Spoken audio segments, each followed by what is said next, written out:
taking classes at the end of the class, and so we'll be starting in smaller topics. Okay, we are just going to get you oriented in our smaller topics, and later on we'll move on a little bit faster.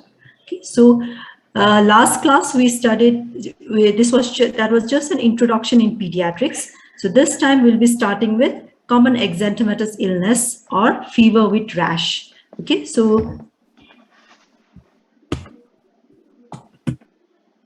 okay, so basically what are we going to do today? So we're going to recognize and manage common exanthematous illness in the childhood, and we'll be recognizing common patterns of the skin rash, and we'll try to identify the disease according to the skin rash, and we'll formulate a plan of management accordingly. Okay. So before we start the class, before we go to the topic itself, I want you to recapture this. I think you have these on your anatomy class or histology class. If you haven't had that, we'll just go briefly about rash. Okay, so these you will be studying in detail in your dermatology classes, but you should know these certain terminology before we go to fever with rash.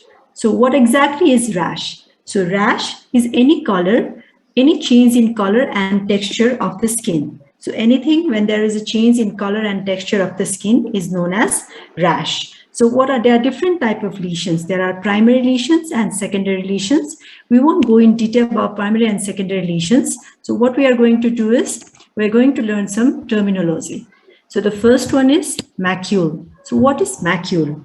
So you see in the picture, these are the macules. So macules are flat, non-palpable. So they are not raised above the skin. Okay. So these are flat, non-palpable, circumscribed area of change in the skin color, and they should be less than 10 millimeter in diameter. Okay, look at the size. Because of the size, the name changes. So macule means, you remember, if you want to remember macule, think of birthmarks. Okay, so birthmarks are macule. It is flat. It is not raised above the skin surface, but there is a well-formed demarcation. So we have flat, non-palpable, circumscribed area of change in color, skin color, and it should be less than 10 millimeter. Okay, the smaller ones are known as macules, and the larger ones are known as patch. Is there any problem? Is my voice clear? Clear, so either you send it in a chat box or you can tell it. Okay, clear, Saina? Yes, ma'am. Yes, ma'am. Okay. Okay, so what is patch? Patch means it's a flat, non-palpable change, same as macule, but the color is more than 10 millimeter in diameter. So these area is known as patch, and the smaller areas are known as macules. So whenever you think of macules, think of something that is not raised above the skin surface. So it can be any color. Usually rashes, macules, red color rashes, viral exanthema, you see macules like this. Okay, so if you have to remember, you remember a birthmark.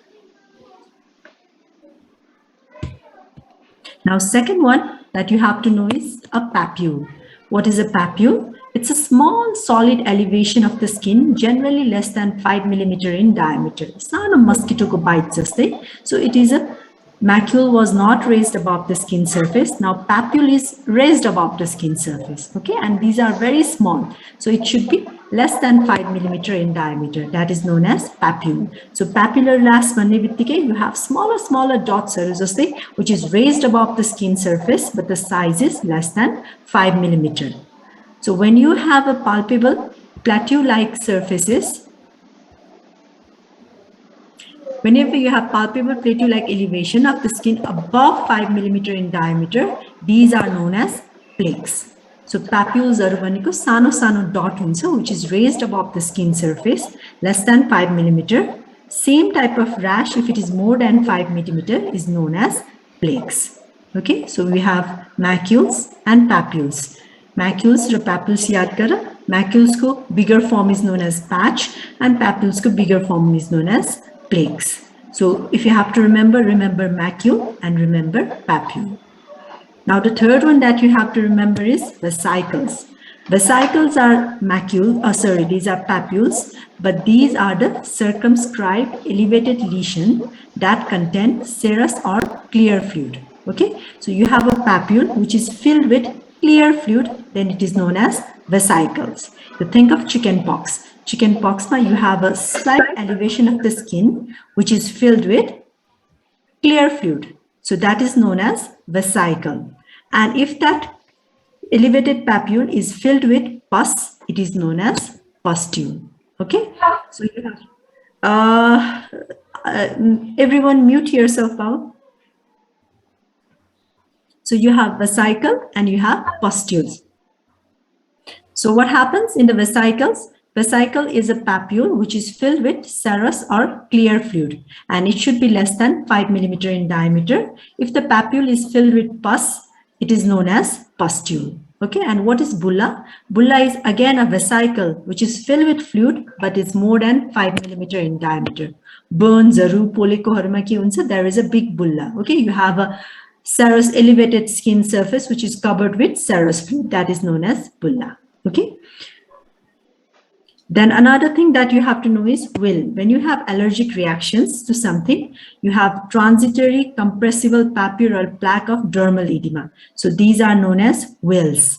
Then you have petechiae and purpura. Now petechiae and purpura is very important. Petechiae are small pinpoint red non-blanching macule resulting from extravasated blood. Whenever you have thrombocytopenia or whenever you have disseminated intravascular coagulation, anything that causes clotting of the blood or extravasation of the blood in the capillary, you can see rashes like this. So if it is very small pinpoint things, these are known as petechiae. And if they are formed by a group of adjoining petechiae, they form larger ones. These are known as purpura. So these ones are the petechiae and the larger ones are the purpura. Okay, so petechiae and purpura is usually it's non-blanching. Non-blanching means if you press on it, generally rash or when you press on it, it becomes pale. Okay, so that is blanching.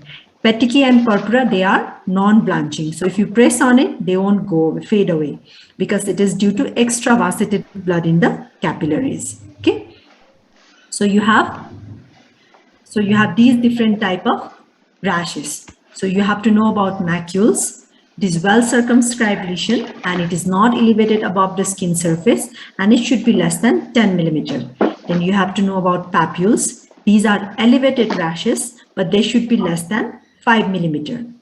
Then you have vesicles. If the papule is filled with serous fluid, that is vesicle. If the papule is filled with pus, it is known as pustules. And then you have to know petechiae and purpurae. Petechiae is small pinpoint non-blanching macule resulting from extravasated blood. And when there is a group of adjoining petechiae, they form a large circumscribed raised non-blanching pass, which is known as purpura. Okay, so these are the different types of rashes. Now then you have to know what is exanthem and what is enanthem. Exanthem means eruption on the skin. External eruption on the skin with inflammatory change is known as exanthem. It's just a fancy way of saying rash. Okay, so exanthem. Enanthem means eruption on the mucous membrane. If you have a similar rash in the mucous membrane of the oral cavity, eyes or mouth, that is known as enanthem. So this is the difference between exanthem and enanthem.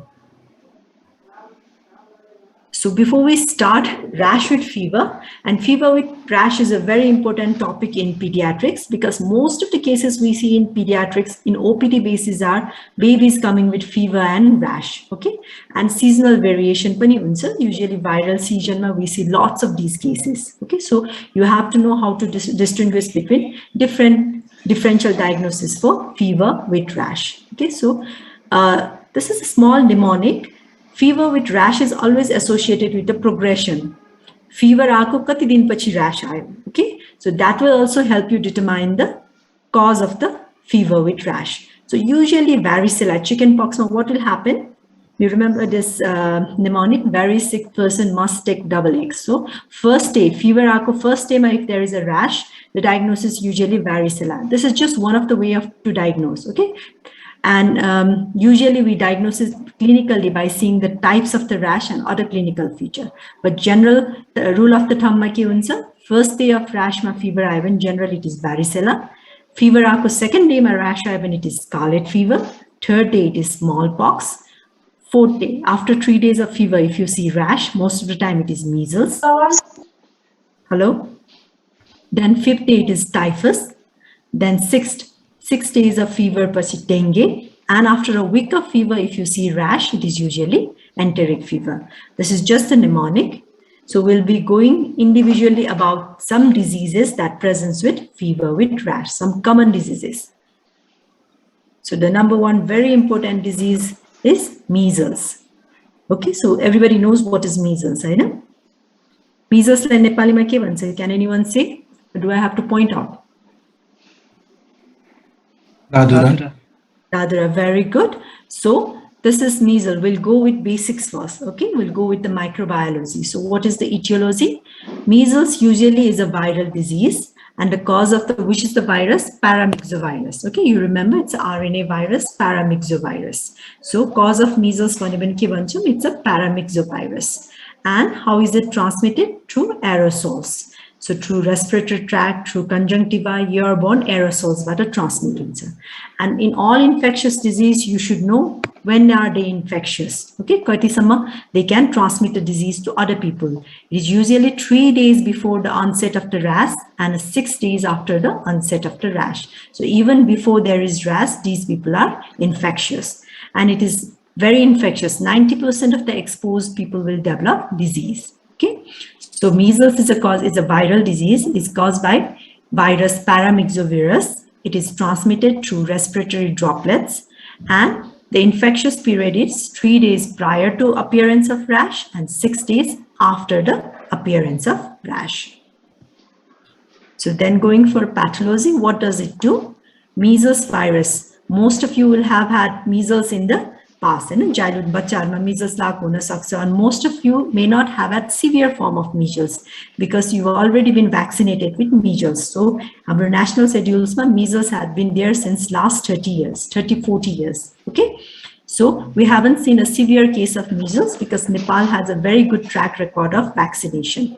But West because they have seen less case of measles and there was an uproar about autism being caused by MMR virus, they stopped taking measles vaccinations. Okay, so there was a surge of measles in last 3-4 years. COVID there was a surge of measles cases in the West, also in Nepal. So there was again a campaigning about measles and rubella virus.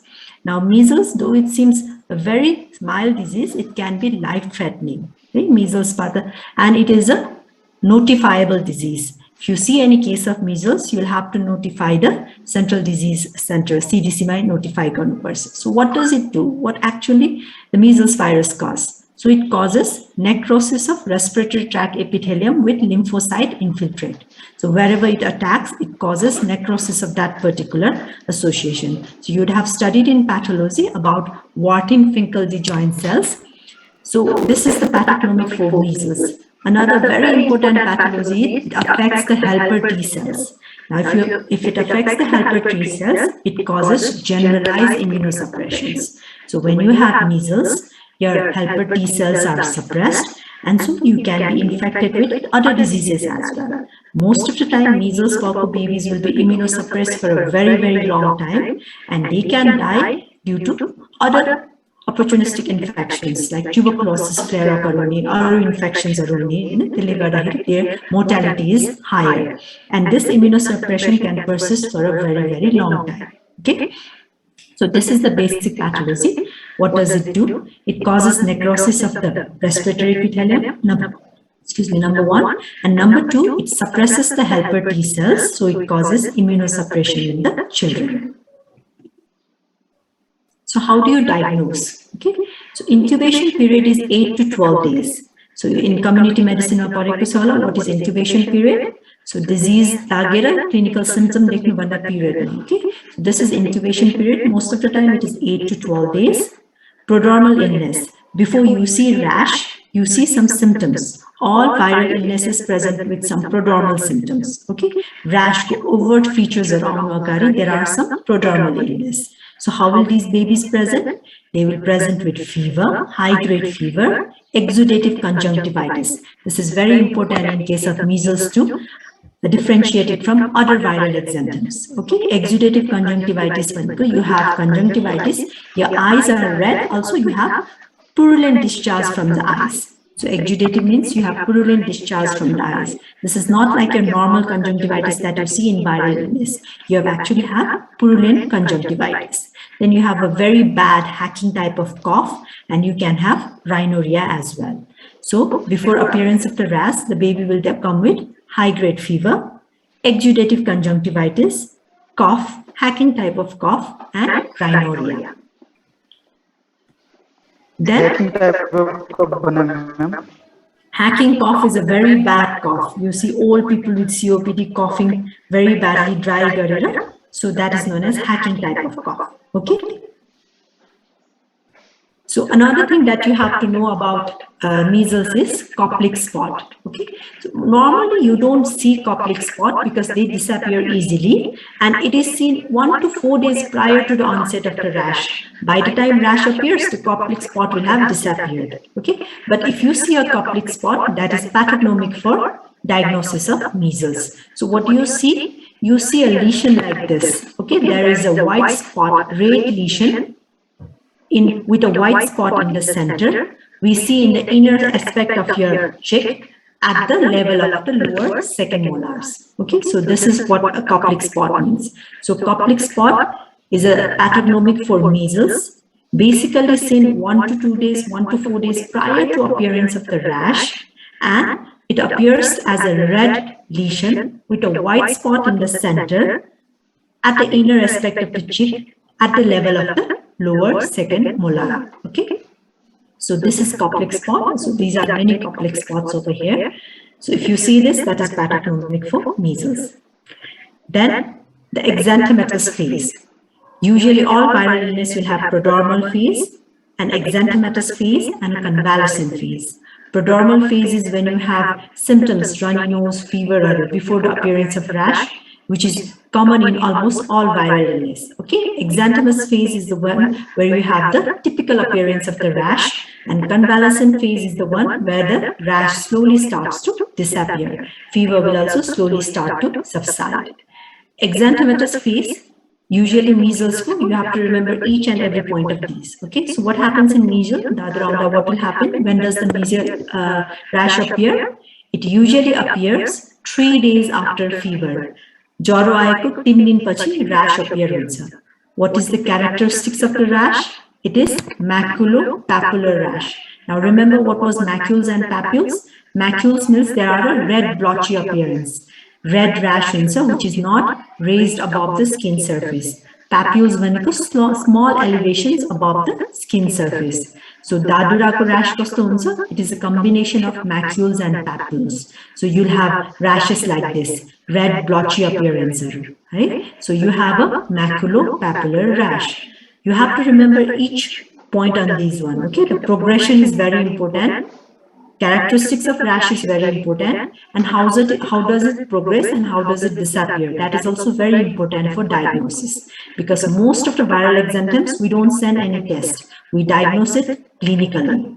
Okay, so maculopapular rash huncha.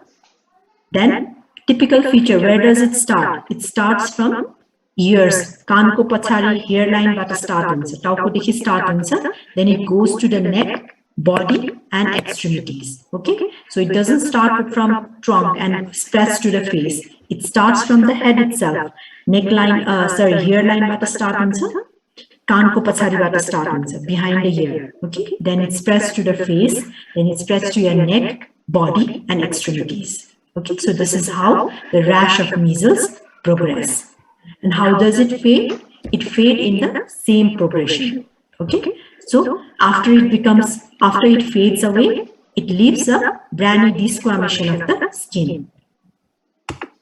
So this is another picture of a rash of measles. So you have a maculopapular rash. So onset kaile huncha? It usually appears 3 days after. Fever aako 3 dinपछि rash start huncha. Rash kaबाट start huncha? It starts from the hairline and behind the ear. Then it progresses to the face, and then trunk ma, then extremities ma start huncha. हराउँदाखेरि पनि same way. Face ma पहिला हराउँछ, then trunk and extremities. When it goes away, it leaves a desquamation skin like this. Your skin, you have a dry peeling of skin like this. Okay, so this is your typical characteristics of rash of measles. Now, how do we diagnose? So confirmation of diagnosis is by measles IgM antibodies. All viral illnesses will be diagnosed by either PCR or virus culture. But this is in theory only, okay? So because it is a notifiable disease, if you have to confirm the disease, then you send for these investigation. Otherwise, most of the time, we do not send an investigation. So we diagnose the measles clinically. Clinically how? बच्चाको 3 दिनपछि ज्वरो आएको छ, ज्वरो rash is maculopapular type and it started from the behind ears, headबाट start भएको छ, फेसमा progression भएको छ भने, and if there is exudative conjunctivitis in the prodromal phase, if there is a Koplik spot present, then we diagnose it as a case of measles. We rarely send these investigations. So if you need to confirm the investigation, most of the time we send the immunoglobulin M antibody. Okay? So these are the investigations that we send. Now, what is the complication? Why is it such a, why do we make such a big fuss about measles? Okay, why is it a notifiable disease? So we learned in pathology that it causes necrotic lesions in the respiratory tract. So it can affect upper respiratory tract and lower respiratory tract. So the common complication in the measles is you will have otitis media. So you will have ear infection, and another dreaded complication is this: the child can develop severe bronchopneumonia. Okay, the child can develop croup. Croup is a laryngotracheobronchitis. Okay, so you have inflammation of whole of the upper airway. The child can develop tracheitis and bronchitis. Okay, child can also develop mastoiditis. Mastoiditis is an inflammation of the mastoid bone. When after otitis media, it can progress to mastoiditis as well. Another dreaded complication is sometimes you can have aseptic encephalitis due to measles virus. Okay, and because it is an immunosuppression, it causes flaring up of latent tuberculosis. If a child has latent tuberculosis, because of immunosuppression, the tuberculosis will flare up. And the child can also develop features of malnutrition. Sometimes, because of the necrotic lesions, the child will develop noma or gangrene of the cheek. So inner aspect of the cheek, gangrenous lesion in a success. The child can also develop myocarditis, which is inflammation of the heart, and later on, long duration, measles for 10 years, 11, 12 years, what we can develop. You don't have to know this, but this is a very dreaded complication. Okay, so this is not directly due to the virus, but this is due to long-standing condition. Virus sometimes what will happen? You had measles at childhood to 10 years, 12 years, the child can develop subacute sclerosing and encephalitis. Okay, so these are the complications of measles. So if you remember, you just remember all the inflammation of respiratory tract starting from your ears. So complication you can have necrotic inflammation in all of your respiratory tract. So you can have otitis media, bronchopneumonia, tracheitis, bronchitis, croup. Croup means laryngotracheobronchitis. So there's inflammation in the larynx, trachea, and bronchus. So you can have mastoiditis, encephalitis, myocarditis. Since it is an immunosuppression, there is a flaring up of latent tuberculosis. And if it's very severe, sometimes long-term complication, the child can also develop subacute sclerosing panencephalitis. So how do you treat measles? So treatment, since it is a viral infection, there is no antiviral specific for treatment of measles. So it will have to take its own course. No, antiviral kunai pani chaina. So what we do, we just give the baby supportive treatment. Supportive treatment means make sure the child is well hydrated. Plenty of fluids. Like in case of viral illness, plenty of fluids. If they are unable to swallow orally, we may have to put the child on IV fluids. Then oxygenation. Because sometimes the child present with bronchopneumonia, we make sure that the saturation is normal and we may have to provide extra oxygen. Another one is antipyretics.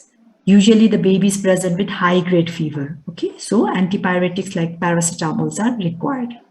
And another very important part of management in measles is vitamin A supplementations. Okay, so viral exanthem banda different case of measles you have to give vitamin A supplementations. So vitamin A supplementation acts as the immunomodulator, and this will help in case of severe measles. So if it's an immunocompromised condition, then we may also need to give IVIG. But forget about this one. So what you have to remember is the supportive treatment. Usually we give proper hydration, make sure the child is taking the fluids properly. If the child has pneumonia, we have to give oxygen. If the child has high-grade fever, we may have to give paracetamol. Sometimes the rashes may be very itchy. We give some antihistamine. And another very important part of measles treatment is vitamin A supplementation, which acts as an immunomodulator. Now, the best way of treating or preventing measles is we have to focus on prevention. How do you prevent? One is isolation. If you see any case of measles, if you suspect a case of measles, the child will have to be isolated from other children. Make sure the child doesn't go to the daycare center or school because we know that measles is infectious 2 days before, 3 days before, and 6 days after the onset of rash. Okay, for that particular period, the child has to be isolated from other children. Okay, so that they don't spread it to other children. And the best way of preventing this disease is vaccination. We vaccinate it by live attenuated virus. Live attenuated vaccine. And national schedule national schedule we have two doses of MR. MR means measles and rubella vaccine. So in our national schedule, we have vaccines against measles and rubella. We give it at 9 months and 15 months of age. So this is how we prevent. So two key methods of prevention of measles is isolating the baby with measles and vaccination against measles. So all babies must be all children must be vaccinated against measles at 9 months and 15 months of age. 2 doses. Okay. So any questions?